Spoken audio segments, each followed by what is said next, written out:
ശരിക്കും നമ്മൾ മലയാളികള് ഒരു സംഭവം തന്നെ കേട്ടാ. നമ്മളൊരു പരാജയപ്പെട്ടവന്റെ തിരിച്ചുവരവല്ല ആഘോഷിക്കണേ.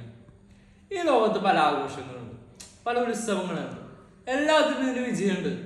എല്ലാവരും വിജയം ആഘോഷിക്കണം. ചിലപ്പോൾ രാജാവ് വിജയിച്ചത്, അല്ലെങ്കിൽ ദേശം വിജയിച്ചത്, പ്രണയം വിജയിച്ചത്, ദൈവം വിജയിച്ചത്, എല്ലാവർക്കും വിജയം വേണ്ടു.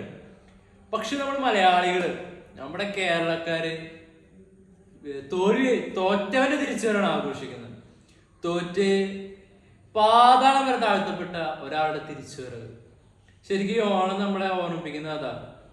നമ്മൾ തോറ്റുപോകും, നമ്മൾ പരാജയപ്പെട്ടു, പാതാളം വരെ താഴ്ത്തപ്പെടും. പക്ഷെ നമുക്കും തിരിച്ചു വരാൻ സാധിക്കും. നമ്മുടെ മലയാളികൾ പ്രത്യേകിച്ചും തിരിച്ചു വരണം. നമ്മുടെ തിരിച്ചുവരവ് കാത്തിരിക്കുന്ന, ആഗ്രഹിക്കുന്ന ചിലരെങ്കിലും ഉണ്ടാവും. ആ തിരിച്ചുവരവിനെ ഓണം പോലെ സന്തോഷത്തോടെ ആഘോഷിക്കാൻ ചിലരെങ്കിലും ഉണ്ടാവും.